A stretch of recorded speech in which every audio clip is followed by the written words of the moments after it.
This is Women in Crypto, and I'm Nicole Hodges. We cannot speak about women's empowerment without talking about financial freedom. Otherwise, the movement towards gender equality is missing the point. Before financial freedom, however, comes something like financial leniency. It's even the wiggle room, the breathing space to consider that life can be different. When you're no longer under the crushing weight of barely making ends meet, it's at this point that education can slip in. BFF is a new decentralized organization with a mission to help women and non-binary people get educated, connected, and financially rewarded in crypto and Web3.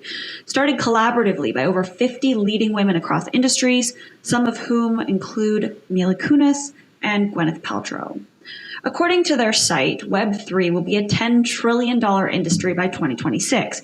And as it currently stands, men represent 81% of the current participants.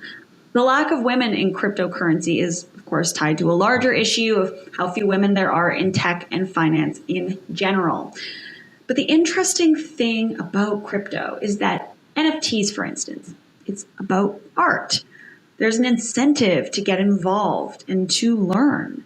There's a desire to play because there seems like there's an opening. Ultimately, crypto is about hope, and as confusing as it might be, it's coming at a time when we all want to believe in something. Oddly enough, it might be art that helps women become financially free. Listen in to my conversation with BFF founder Jaime Schmidt.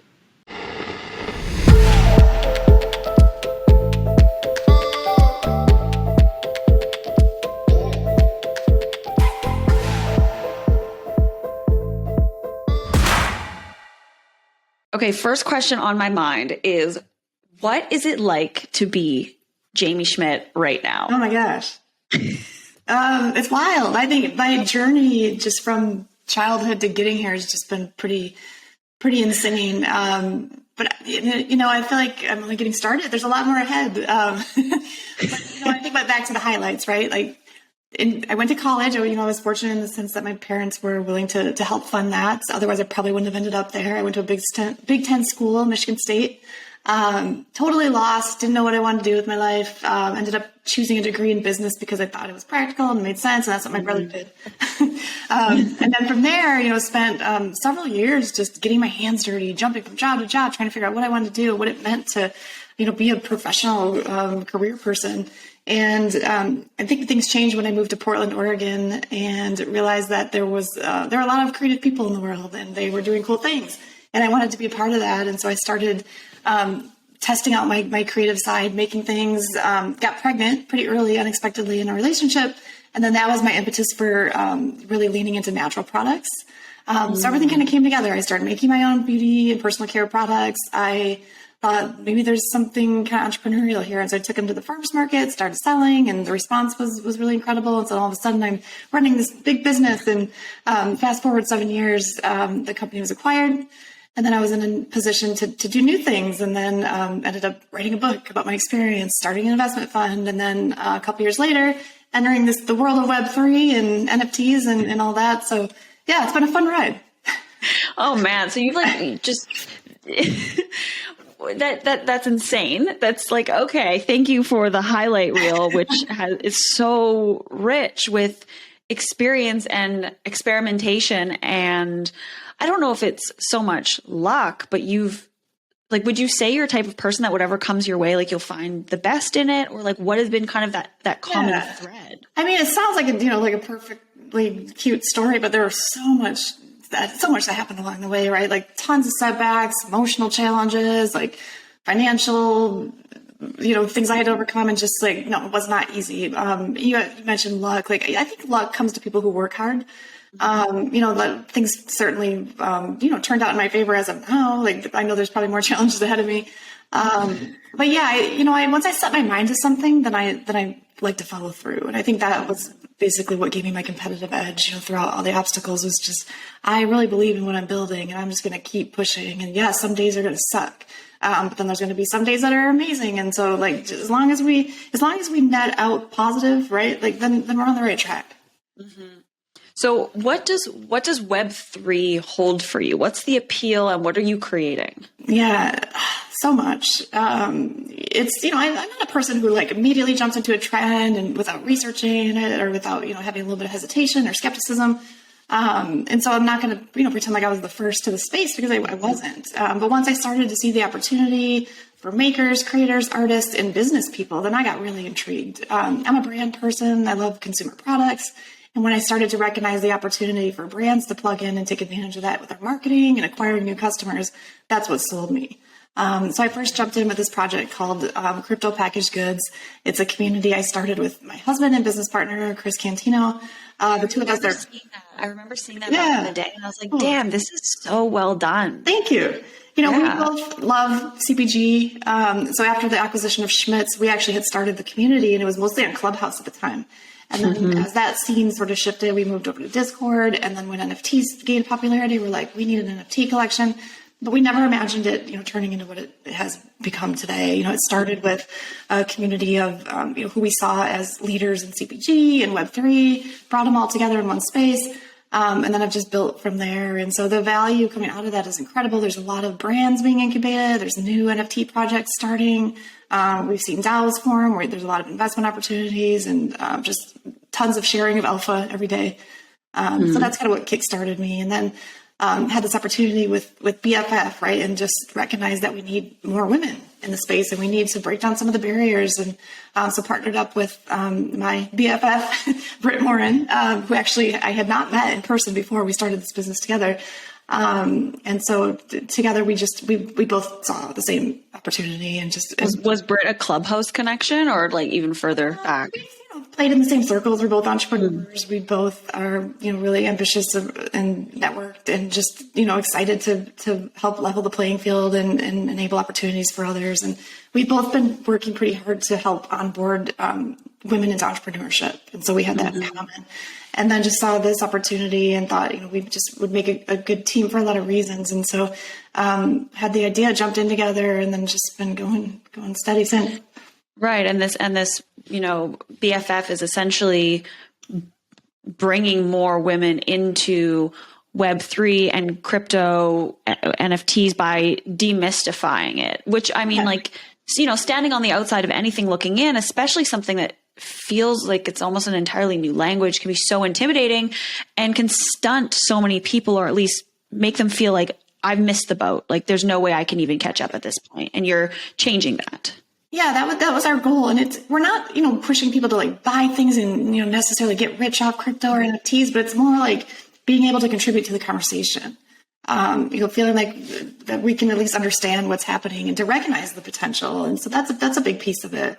We started by tapping into some of the communities that have generally been kind of overlooked in the space. So Twitter's a very obvious audience, right? Like everybody on there is going on and on it. But we thought, well, there's opportunity in Instagram. And what if we set up an SMS? We're texting people and, of course, the Discord, like that's a necessary in Web3. But we wanted to really like meet people where they're at. And so we really, took it upon ourselves to tap into some of the channels that we thought were overlooked. And you have so many influential women who are part of this. I attended the webinar and it was incredible to see so many faces there and so many businesses that I recognize and being like, oh my God, no way. This person is right here. The woman from ClassPass. I was like, I just used ClassPass this morning, and it's like, so you've, successful entrepreneurs in their own regard and advisors and investors and celebrities. Gwyneth Paltrow, Mila, Kunis are a couple of prominent names. You have a part of this. So like, how did you approach them to be involved? Every conversation we had was just filled with enthusiasm and interest in being involved, right? It was casual conversations around what we were building and everyone saying, I need in, I want to be part of this. And so it made sense for us to start what we call our founding BFF team. And with that, there comes just opportunity to tap into expertise across different industries. Not every one of these women has brought or is bringing a level of understanding or experience in Web3. Some of them are very new as well, but we're learning together. And I think that's the beauty of it. And they can tap into their audiences and welcome a whole group of, their own, followers and fans who also want a piece of this, but don't know where to start. It's interesting because I look at industries and I don't know if you feel the same way about this, but it's funny when we say things like female chef or CEO or women in crypto. And I usually bristle against that, gender job. But for some reason, talking about women in crypto feels different. It feels less of a thing where women are like secondary and more of no, it is just women in crypto. Like we're just taking up so much space that it's not women as secondary. It's just we're our own ecosystem. I identify with that 100%. I'm of the same thinking, like around some of the buzzwords and some of the groups that have been formed in the past around women empowerment and things like that. Like I think like everybody's aligned in their mission, but sometimes the way we brand it or go about it doesn't always resonate with everybody. And so we wanted to be mindful of that. And we also are not out to bash men in crypto, right? Like that's not our goal. We're not around talking about crypto bros or talking smack on dudes that are in the space. It's more like we're just building our thing, and we will recognize that we have allies across all different gender identifying people, and I think that I totally hear what you're saying there and agree. Like this, women in crypto is just it's a power, it's a force. Yeah, it feels like that rather than a secondary thing. Yeah. What has the support from men been like? Yeah, we have been pretty blown away by just the number of men we're hearing from. We're like, this is amazing. How can we support it? How can we get in? Or also like tons of messages from men who are thanking us because finally their wife or their mom or their girlfriend or whoever is interested in the space. Like I can't tell you how. I'm no longer getting mad at them for taking $50,000 out of the joint savings account. That's really cool. Buy a JPEG. Yeah, right. And so they're like, now I can have these conversations, and they're not getting mad at me, or they can like talk about it alongside me, and that's the cool part. What has been like this feels like it's happened so fast, and keeping up with the Twitter account, my BFF, you're growing so quickly. What's been like a holy shit moment for you in the last little while? I think every day feels like a holy shit moment. I mean, as you said, the social accounts are blowing up. Yeah. Just very little. Like we've invested what we can into it, but there's so much more we can and need to do. And so if we post something on Instagram, there's just immediate engagement and excitement. And it's just like, I think from a brand perspective as an entrepreneur a lot, and I see this as like proof of concept, right? Like there is a very specific need for what we're doing. And we can see that from the response that we're getting from our like earliest supporters. And so it's just really exciting to know like there's a huge opportunity ahead. And we kind of talked about this before we started recording, but how sometimes you get to a place in life and you almost look back and it's like you had left little breadcrumbs along the way to get you to that spot where you go, holy shit, like all of these little micro decisions that I had made, or all these personality traits that I have, or all these people that I was kind of attracted to, or these things that I was seeking led me to this spot. And this is kind of always where I was supposed to be. Like when you look back at your life, do you see any hints that would have led you to where you are now? Like, were you always interested in disruption or kind of going your own way? Yeah, definitely. I grew up in a small town and, a very like perfect little, Midwestern family. And I was always, I guess, sort of seen as the outcast or the one maybe stirring up trouble. But at the same time, also like, very organized and responsible and professional when it needed to be. And I think, what was really giving me an advantage in a lot of the projects I've worked on is just a really open mind and a level of vulnerability. You have to ditch the ego when you're trying something new, and you have to approach it like with a mindset like, hey, I don't know everything that I'm doing. Like I'm here to admit that like there's a lot I need to learn, but I'm going to figure it out as I go, and just being willing to jump in and learn, as you're growing. I think that's so key. I was at this beautiful new bathhouse opened in Toronto not too long ago called Othership.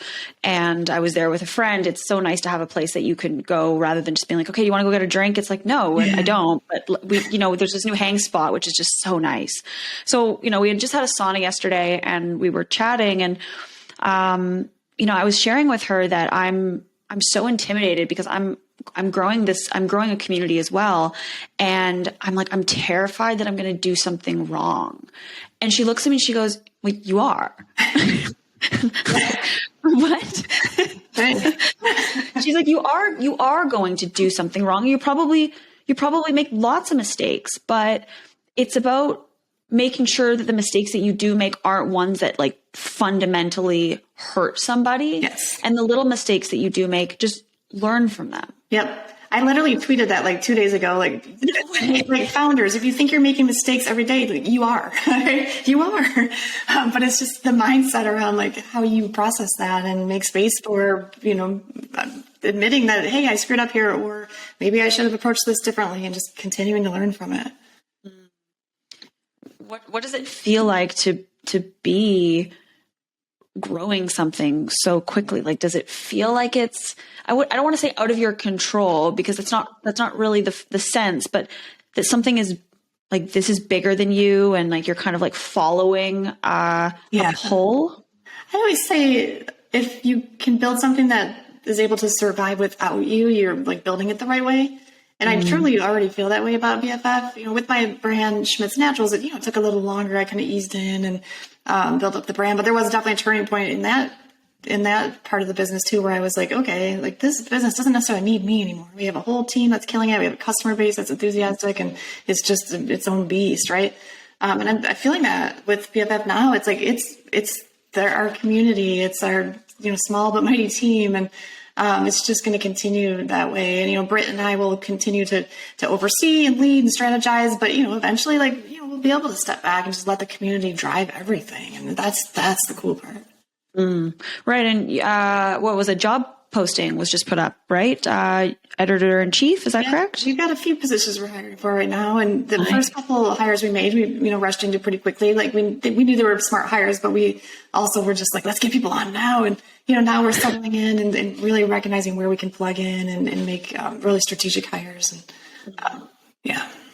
What are some like NFT projects that you're personally interested in, or things that you're supporting right now? I love all women's projects. I mean, truly, like, I think just the energy around them over the last, several months has like just been so incredible, and I don't see it stopping. And I think, from BFF's perspective, like we want to do all we can to bring attention to these projects. Like, we are out here to amplify, support, and not only, the creators behind these projects, but the people buying the projects. We want to see more women actually putting their dollars towards these projects. And so, some of my favorites are, of course, World of Women. That was my first.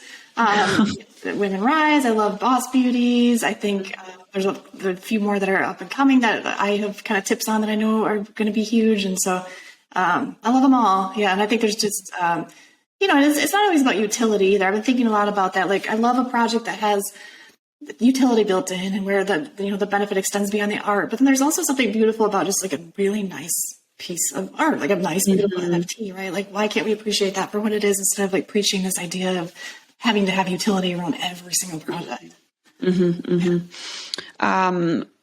If people want, like, in your Discord, is that where you're sharing some of these tips that you're getting, or is that kind of like the focal point of where people can get information that you have access to, or that your team has access to? Is that kind of part of the appeal of being part of the Discord? Yeah, we want to do more around enabling like access to some of these early drops, right? So we're starting to partner with some of these projects and getting kind of insights into what's coming, and that way we can partner with our community and say, hey, who wants in on the early access? Let's do a raffle. And that's happening across so many different communities. And I love that about the space, is that you can have all these fun little giveaways every day, get on these early lists. And then also with our Discord, there's a lot more there. There's the learning piece is just so key for us. We want to make sure that people come to the Discord and are taking away something that they just didn't have before they joined.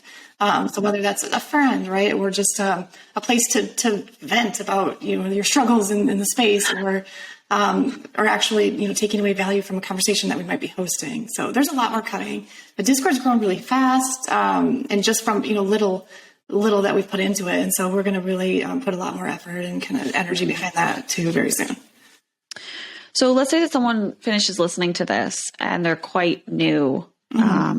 What should they do? What should be kind of the first step to begin their journey into crypto? I think just pay attention, even if you're just quietly observing. I think that's okay. You don't have to jump in and make proclamations about things. You can just kind of sit back quietly and learn, and just, but also know to take some things with a grain of salt. Use your intuition. find a friend to learn with. I think that's the beauty behind BFF. That was the whole idea, is that when you have someone to learn with, it's more fun, you're held more accountable. And it kind of extends too beyond like your existing friendships in real life, right? Like the way of the world now is that a lot of our friendships are made online.